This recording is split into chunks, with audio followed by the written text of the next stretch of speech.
வாழ்க வளமுடன். ஒரு அரசவை. அங்கு 2 பேர் நீதி கேட்க வந்திருக்காங்க. என்னன்னு கேட்டால், ஒருத்தர் கேசவன், ஒருத்தர் கார்த்திக்.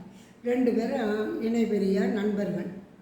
அப்போது என்ன பண்ணுவான், இவன் ஊருக்கு போகிறதால கேசவன் கார்த்திக்கிட்ட இந்த குதிரையை பார்த்துக்குப்பா அப்படின்னு சொல்லுவான்.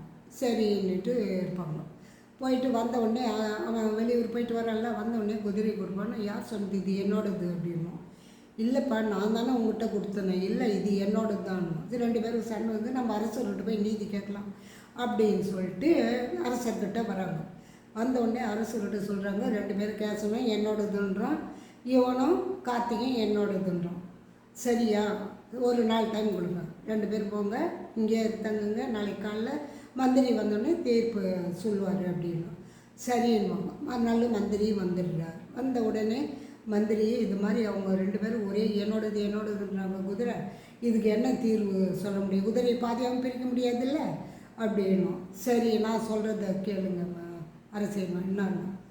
அவங்க 2 பேரும் 3 சாட்சியாளர் இட்டுன்னு வர சொல்லுங்கள், எந்தன்றதுக்கு ஒரு அடையாளம் வேணும்ல, இட்டுன்னு வர சொல்லுங்க. சரி அவன் மறுநாள் போயிட்டு இன்னும் அதுக்கு மறுநாள் வருவோம். வந்த உடனே சொல்லுவாங்க சாட்சி, ஒவ்வொருத்தரும் சொல்லுவாங்களா, ஒவ்வொருத்தருக்கும் இவன் சொல்லியும் கொடுக்கல, சாதாரணமாக எந்தன்னு சொல்லி நிற்கிறாங்க. அவன் இந்த சாட்சிக்காரன் அது மாதிரி சொல்கிறான், இந்த இவனோட கார்த்திகோட சாட்சிக்காரன் இதே தான் சொல்கிறான்.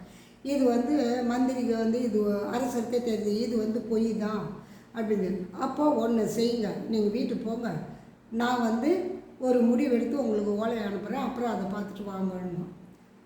ஒரு வாரம் ஆகுது. அந்த உடனே மன்னர் சொல்கிறாரு, ஒரு வாரம் ஆயிடுச்சு, இப்போ ஓலை அனுப்புங்க, நாளைக்கு அவங்க வரட்டோன்னு. அப்புறம் அந்த ஓலையை பார்த்து 2 நாள் பார்த்து திரும்பி வராங்க. என்னோடது தான். சரி உன்னோடதுன்னு சொல்கிறீங்கள, ஒன்று அதை 2ஆக பிரிக்க முடியாது, 2 பேருக்கும் குதிரை வேணும். ஒன்று செய்யுங்களேன், இந்த குதிரையை இது அரண்மனையில் விட்டுடுங்க, என்னோடய குதிரை இருக்குல்ல, உங்களுக்கு எந்த குதிரை பிடிக்குதோ இட்டுன்னு போயிடுங்க அப்படின்னும். அப்படியா அப்படின்னும். ஆமாம் இதுதான் தீர்ப்பு அப்படின்னு சொல்லிவிடுவாங்க. உடனே இவன் என்ன பண்ணுவான், கார்த்திகைங்கிறல்ல, அவன் வேகமாக ஓடுவான். ஏன்னா அவனுக்கு தேவை என்ன, பொய் சொல்கிறான், அதுவும் ஜெயிச்சிட்டோம், அப்போ நம்ம குதிரையும் வருது இல்லை அப்படின்னு சொல்லிட்டு வேகமாக ஓடுவான் குதிரை இதுக்கு. இவன் என்ன பண்ணுவான், கேஷ்லாம் பொறுமையாக நடந்து போவான். நம்ம இவ்வளோ ரூபா கொடுத்து வாங்கி போயிட்டோம், இவங்ககிட்ட போய் கொடுத்துட்டு சாதா குதிரை வாங்கி போகிறோமே அப்படின்ட்டு அவனுக்கு கஷ்டமாக இருக்குல்ல, அது மாதிரி நினச்சி நான் போவான். இதை அரசரும் மந்திரியும் வராங்க செக் பண்ணுறதுக்கு. வரும்போது கொஞ்சம் இதெல்லாம் பார்த்தோன்னே மந்திரி டக்குன்னு இது கேசனோட குதிரை அப்படின்னு சொல்லிட்டு அரசர்கிட்ட சொல்லுவோம். எப்படி கண்டுபிடிச்சிட்டேன்னு. ஒன்றும் இல்லை, அவங்க ஓடுறத பாருன்னு. பார்த்தா கார்த்திக் வேகமாக ஓடுவான். இவன் கேசவன் என்ன பண்ணான், பொறுமையாக போவான், முகத்தில் கவலைக்குது. அதுதான் அரசே, இது கேசவனோடது தான் அப்படின்னும். அப்படியா அப்படின்னும். ஆமாம் இவன் கவலையாக போகிறான்ல, இவனை ஓடி இருந்தால் ஏதோ ஒன்று குதிரை எடுத்து இருக்கலாம்ல, இவன் கஷ்டப்பட்டு வாங்கி தானே அந்த குதிரையுடைய அருமை தெரிஞ்சு இவன் ஏமாற்றி இது கொடுக்குறாங்களேன்னு கஷ்டப்பட்டு மெதுவாக நடந்து போகிறான் பாரு அந்த குதிரை எடுக்கிறதுக்கு அப்படின்னும். சரிண்ணா. அப்போ உடனே காவலாளி கூப்பிட்டு, கேசவா நீ எங்கள் கூட வந்துடு, நான் உனக்கு அந்த குதிரையை எடுத்துன்னு வாங்க அப்படின்னும். அந்த கார்த்திக் ஏமாத்தன மாதிரி அவன் காவலாளிகளை கூப்பிட்டு 2 உதவ வச்சு இட்டுன்னு வா அப்படின்னுவாங்க. இட்டுன்னு வர சொல்ல, ஏன்டா அப்படி பண்ணால், ஏமா எனக்கு பணம் ஆசை, எனக்கு வேணும், அதனால நான் கேட்டேன் அப்படின்னுவோம். சின்னடா 2 பேரும் ஃப்ரெண்டாக இருந்தீங்கன்னா அதெல்லாம் அப்புறம், எனக்கு தான் முக்கியம் அப்படின்னு சொல்லும். அப்போது உனக்கு 1 வருஷம் சிறைவாசனம், நீ இவ்வளோ எனக்கு கப்பம் கட்டணும் அப்படின்னுவான். அப்படியான்னு ரொம்ப கஷ்டப்பட்டு போனால சிறைக்கு போகிறதுக்கு முன்னாடி இவன் இவன் வெளியே வரான். இவனும் வெளியே வந்தானே இது போனோம் அந்த சிறைக்கு வர சொல்ல.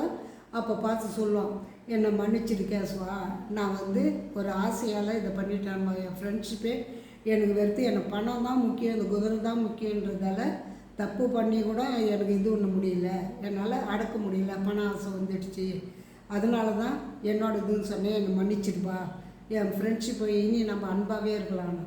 எனக்கு இப்போ கூட உன் மேலே கோபம் கிடையாது, அன்பாக இருக்கலாம். ஆனால் அரசர் கொடுத்த தீர்ப்பு நடந்தான்னு தீர்னா அவர் மீறி நான் எதுவும் செய்ய முடியாதுல்ல, நீ 1 வருஷம் போய் சிறையிலேருந்து அப்புறமா நான் உன்னை அன்பாக ஏற்றுக்கிறேன்னு. அப்போ தான் சொல்லுவார், யார், கார்த்திக் சொல்லலாம், நான் உன்னை ஏமாத்தன்னு நினச்சேன், ஆண்டவன் பாரு என்னை வச்சே என் வாயிலே உண்மையை வர விஷாரு, இதுதான் உண்மையான அன்பு. எதையும் எந்த காரணத்தோடு பொய் சொல்லக்கூடாதுன்றது என்னையே திருத்திக்கிறாரு ஆண்டவன். உனக்கு ரொம்ப நன்றி, நான் ஒரு வருஷம் பொறுத்து வர நான் பழையபடி அன்பாக இருக்கலான்னு அப்படின்னு சொல்லலாம். அப்படியே நடக்கட்டும்னு கேசுவோம். வாழ்க வளமுடன்.